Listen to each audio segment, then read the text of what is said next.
نبی نے عمل کر کے دکھایا اور یہ میسج بھی دیا، میں تمہارا نبی ہوں، صرف آرڈرز دے کے نہیں جا رہا ہوں، میں اور میرے صحابہ اور میرے اولیاء اکابرین جتنے دیندار ہیں یہ سب کے سب زندگی میں عملی طور پر پریکٹیکلی پروو کر کے گئے ہیں، زندگی میں عمل کر کے دکھا کر گئے ہیں کہ حق پر چلنے سے، دین کے راستے پر چلنے سے، شریعت کے دائرے میں زندگی بسر کرنے سے، اللہ کے احکام اور اللہ کے نبی صلی اللہ تعالی علیہ وسلم کے بتائے ہوئے پیارے طریقے پر چلنے سے زندگی کیا ہوتی ہے، کیسے کامیاب ہوتی ہے، زندگی کو جنت کیسے بنایا جا سکتا ہے، یہ ساری باتیں وہ صرف بتائے نہیں، ٹائم پاس کر کے نہیں گئے زندگیوں کو، وہ عملی طور پر پریکٹیکلی پروو کر کے گئے ہیں، دکھا کر گئے۔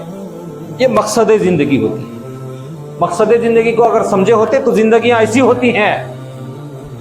اگر مقصد زندگی کو نہیں سمجھے، ضروریات زندگی کو پکڑ کے بیٹھ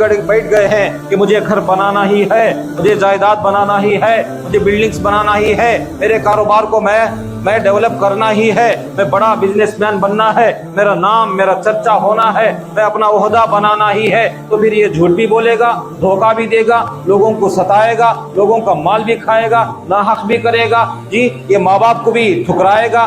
بھائی بہنوں کے حق کو بھی یہ کھائے گا، دوسروں کا پیٹ مار کے یہ اپنا پیٹ بنانے کے لیے، اپنا پیٹ بھرنے کے لیے کبھی پیچھے نہیں ہٹے گا۔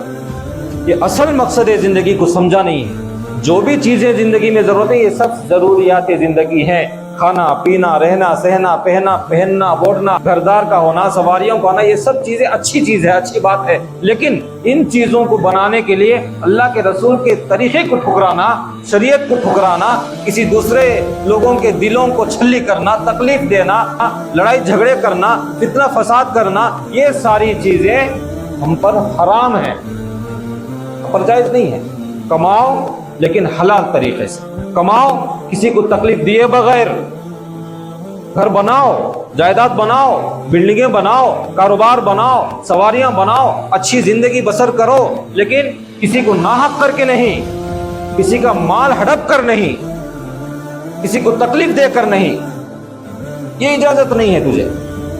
بنا سکتا ہے، دنیا کو اچھی بنا سکتا ہے، ربنا آتنا فی الدنیا حسنہ، اچھی دنیا مانگو، تم دوں گا میں،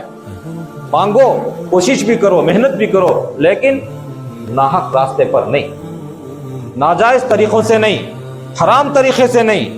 اگر حرام طریقے سے، ناجائز طریقے سے کما بھی لوگے تو پھر تمہاری کمائی، تمہارا گھر، تمہارے جائیداد، تمہارے زمینیں، تمہارے بلڈنگیں، تمہاری سواریاں، تمہارا مال متا، تمہارا دولت، سب کچھ تمہارے لیے وبال بنے گا اور برباد کرے گا۔ تمہارا پیسہ ہی تمہارے لیے مصیبت بنے گا، تمہارا مال ہی تمہارے لیے مصیبت بنے گا۔ مال ایک فتنہ ہے، اگر صحیح طرح سے نہ کمائے اور صحیح طرح سے اس کا خرچ نہیں کیے، صحیح طرح سے اس کی قدر نہیں کیے، صحیح طرح سے استعمال نہیں کیے، تو پھر وہی مال ہمارا دشمن بنے گا، وہی مال سے ہم مصیبت میں پھنس جائیں گے۔ پریشانیاں، تکلیفیں، مصیبتیں، بلائیں اسی مالداری سے، اسی عہدے سے آئیں گے ہم۔ اس بات کو اچھی طرح سے سمجھنا ہے۔